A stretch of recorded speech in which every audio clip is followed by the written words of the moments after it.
Pour ce premier reportage, je vous emmène en Éthiopie, Addis Abeba, pour y rencontrer un personnage peu ordinaire. Fikrou Gebremariam, c'est un artiste accompli qui a commencé à peindre à 11 ans et a gagné un concours international à 13 ans avant de parcourir le monde et d'ouvrir son propre studio indépendant. Cette année, après une trentaine d'expositions solo, il a montré ses dernières œuvres à Addis Abeba. Notre correspondant Tefera Gedamou a voulu en savoir plus sur cet artiste éthiopien à vocation internationale. Regardez. Ces deux tableaux, créés à 20 ans d'intervalle, racontent l'histoire de l'évolution d'un artiste. L'œuvre de 2004 s'exprime à travers une expression figurative, tandis que celle de cette année embrasse l'abstraction. Mais où se situe véritablement Fikrou dans le spectre artistique ? Je ne m'intéresse pas aux ismes ou à la marque, car cela n'existe pas pour moi. Malgré sa résistance à la catégorisation, le parcours artistique de Fikrou suit une trajectoire reconnaissable. Il est parti des bases. Il a commencé par ce qu'on leur enseigne à l'école.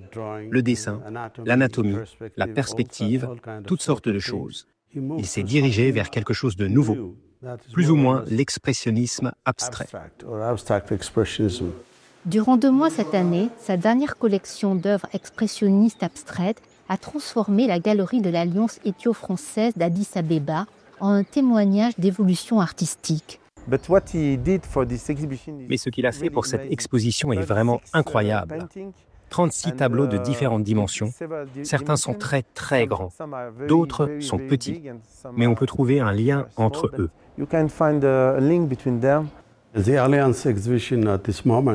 L'exposition de l'Alliance est actuellement révolutionnaire, particulièrement dans l'histoire de l'art éthiopien. Nous ne voyons rien de comparable à ce que j'ai l'habitude de voir en termes de taille, de sujet, de couleur. Il nous présente quelque chose de totalement nouveau, y compris dans la taille, le matériau et la couleur. C'est tout simplement incroyable. C'est en 1995, il y a près de 30 ans, que Fikrou expose pour la première fois dans cet espace. Cette année-là marque l'obtention de son diplôme de l'École des Beaux-Arts d'Addis Abeba, l'une des plus anciennes institutions artistiques du continent africain. Après 4 années d'études en art graphique, il y présente cette œuvre qui lance sa carrière. Sa genèse artistique a cependant commencé encore plus tôt. À seulement 13 ans, son talent a été reconnu mondialement lors du concours international d'art pour enfants à Pékin. À notre petit frère, Fikrou, cheval en céramique, magnifique, je l'ai toujours dans mon atelier. Durant ce premier triomphe, l'œuvre de Fikrou a voyagé dans plus de 30 expositions à travers le monde, principalement en Amérique du Nord et en Europe, partageant les espaces d'exposition avec des maîtres comme Picasso, Renoir, Modigliani, Giacometti et plusieurs autres artistes de premier plan pendant sa décennie à Paris. Sa métamorphose artistique sur une longue période, bien qu'inconsciente, comme il le dit, est saisissante. J'ai peint des tableaux figuratifs depuis mon enfance et j'ai dit je suis lentement fatigué des figures. Je suis fatigué de les voir sur la toile. Et je dois décider. Même moi, je ne l'ai pas fait consciemment. Lentement, ils sont mutilés quelque part.